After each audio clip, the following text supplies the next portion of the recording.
ሰላም ውድ ተመልካቾች እንዴት ናችሁ? ዛሬ ቆንጆ መግሉባባ አትክልት ይዤ መጥቻለሁ። ተከታተሉ፣ ትወዱታላችሁ። ውድ ተመልካቾች እዚህ ጋር እንግዲህ የሚያስፈልገን ግብአት አለ።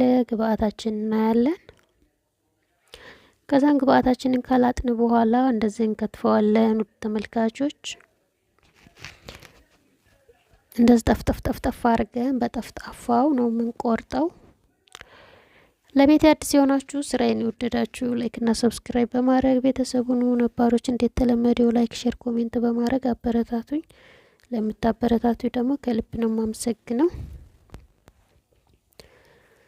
ቢትንጃሉንም እንግዲህ እንደምታዩት በዚህ መልኩ ቆርጬዋለሁ። ከፈለጋችሁ ከላይ ልጫውን መላጥ ትችላላችሁ፣ ካልፈለጋችሁ ደግሞ መተውም ትችላላችሁ። ግን ስትከትፉ በጣም አታሳሱት።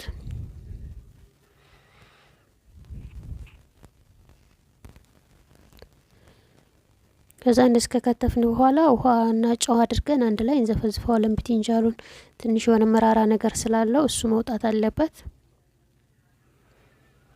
ሌላውን እስከምናዘጋጅ ድረስ እሱ በውሃና በጨው ተዘፍዝፎ ይቆያል ማለት ነው።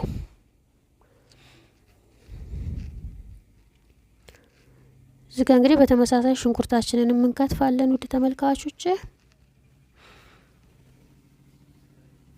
ተመልካቾች የሆነ አፕሊኬሽን አለ። ስርዓት መስራት የምትፈልጉ ልጆች በውስጥ አናግሩኝ። ቀላል የሆነ አሰራር ነው።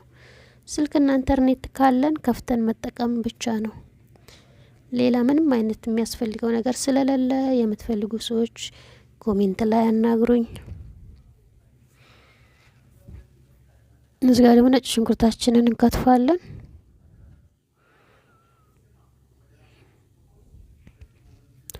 $10 ሲሞላ መውጣት የሚችል አፕ ነውና ብትሰሩበት በጣም መልካም ነው። እየሰራውበት ነው።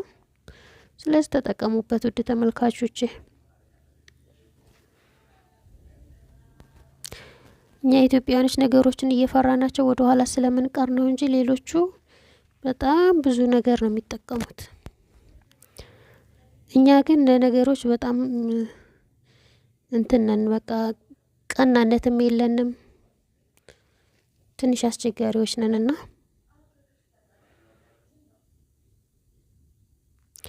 ለማንኛውም ያው እናንተን ስለሚጠቅማችሁ ነው ሼር ያደረኳችሁ። የምትፈልጉ ልጆች ግን አናግሩኝ፣ ተጠቀሙበት። እንግዲህ ሁሉንም እንደዚህ በዚህ መልኩ አዘጋጅቼዋለሁ ውድ ተመልካቾቼ።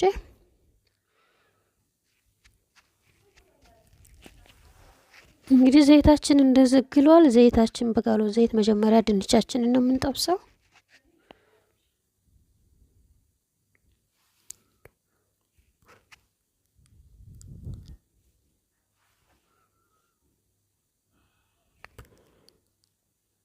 ዘይታችን በዚህ መልኩ በስሎልናል። እያገላበጥን በአንድ በኩል ብቻ እንዳይበስል ገልበጥ እያደረጋችሁ ማብሰል አለባችሁ ውድ ተመልካቾቼ።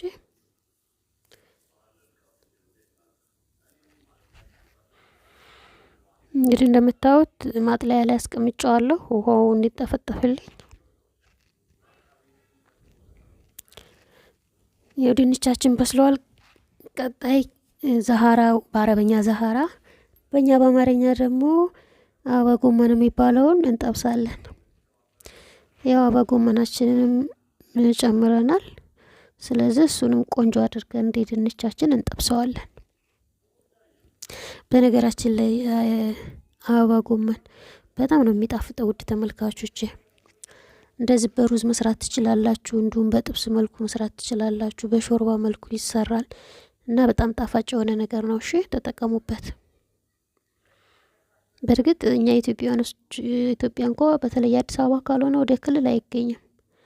ግን የምታገኙ ሰዎች ተጠቀሙ። እንግዲህ በዚህ መልኩ ካሮታችንንም ጠብሰናል።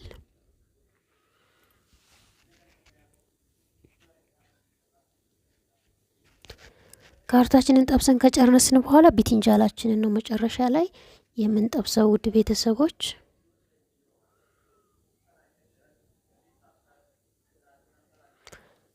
የጋለ ዘይት ላይ የሚጠበስ ነገር ውሃ የነካው ነገር ስናደርግ ድንገት ተረይቶ ዘይቱ እንዳያቃጥለን ጥንቃቄ ማድረግ አለብን ውድ ቤተሰቦች። ለምን ልክ ውሃ የነካ ነገር ዘይት ላይ ስናደርግ የሆነ ይዘላል እየተንጠሸጠሸና እሱ ነገር እንዳያቃጥለን በተለይ አይናችን ላይ ካረፈ ከባድ አደጋ ነው። ስለዚህ ጥንቃቄ ማድረግ አለባችሁ። እሺ እንግዲህ ቢትንጃሉ በዚህ መልኩ ቆንጆ ሆኖ ተጠብሷል።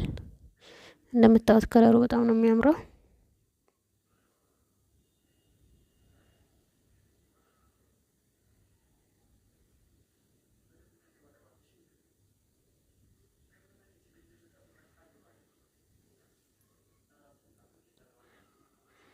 እንግዲህ እንደምታዩት እንደዚህ ሁሉንም ጠብሼዋለሁኝ። እዚህ ጋር ዘይት አድርጌያለሁ። ከዛም ትንሽ ከሙን ያልተፈጨ ጥሬ ከሙን ዘይቱ ላይ እናደርገውና መሰመስ እናደርገዋለን። ዘይቱ እስከሚፈላ ድረስ ሽታው በጣም ይወጣል ዘይቱ ሲፈላ አብሮ። ከዛም አጥበን ያዘጋጀነውን ሩዛችንን እንጨምራለን። ሩዛችንን በዚህ መልኩ ከዘይቱ ጋር እናቀላቅለዋለን። ከዛም ውሃ እንጨምርበታለን።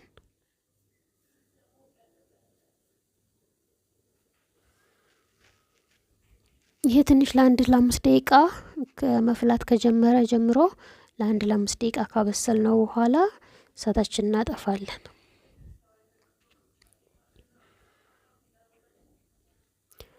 እንግዲህ መጀመሪያ ላይ የጠበስኩበት መጥበሻ ነው። ዘይቱን ገልብጨው እዛው ላይ ነው የምሰራው። ከዛ ሽንኩርታችንን እንደረድራለን። ከታች ቲማቲም እናደርጋለን።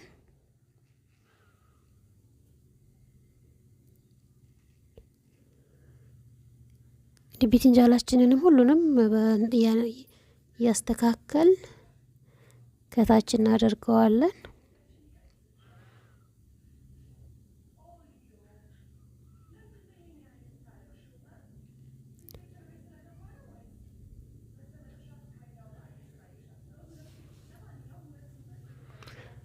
ቢትንጃልና አበባ ጎመን በስመ አብ በጣም ነው የሚጣፍጠው ውዶቼ።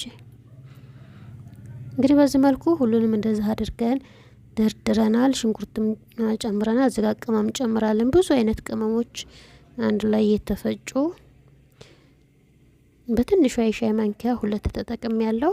ከዛ ትንሽ እርድ ይጨምርበታለሁ።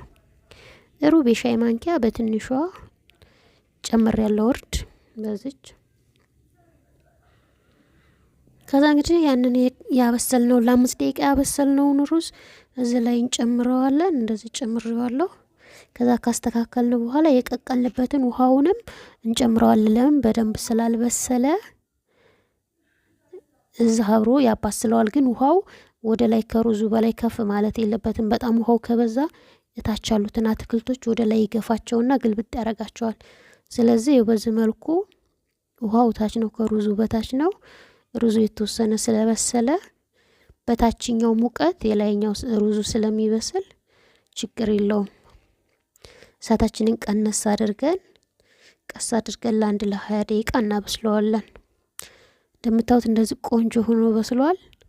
ለምን የታችኛው ከታች አትክልቱ ጋር ያለው ውሃ የዛን ፋሎት ነው ያበሰለውና እንግዲህ በዚህ መልኩ እንደዛ አድርገን ግልብጥ እናደርገዋለን። ቆንጆ ሆኖ በስሎልናል። እንዳይቃጠል እሳታችንን እየተቆጣጠር ነው የምናበስለው። ይሄን ይመስላል። በጣም ነው የሚያምረው። ግን ጨው ስጨምር አላሳየዋችሁም ዛሬ። ግን ጨው ጨምሬያለሁ ውድ ተመልካቾች። እንዳያችሁት ድስቱም አልያዘም፣ ቆንጆ ሆኖ